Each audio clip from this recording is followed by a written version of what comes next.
बरोबर सरपंच साहेब, तुम्ही सांगा की मनोज जरांगे साहेब यांनी मराठा आरक्षणासाठी जो संघर्ष केला आहे, तुमचं काय मत आहे? आज आपण सर्वजण ज्यासाठी ज्या उत्सवासाठी जमलो आहोत तो ऐतिहासिक दिवस खूप महत्त्वाचा आहे आणि खूप मोठा आहे जे साजरा करतोय.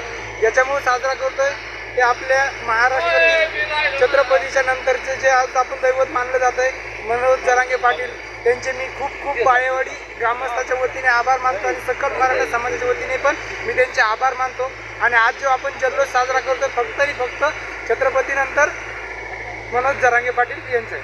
आणि त्यानंतर महत्त्वाची गोष्ट आपण सर्वजण इथं आनंद उत्सव त्यांनी सगळ्यांनी एकदा एक जोरदार घोषणा दिली पाहिजे त्यांच्यासाठी, एक मराठा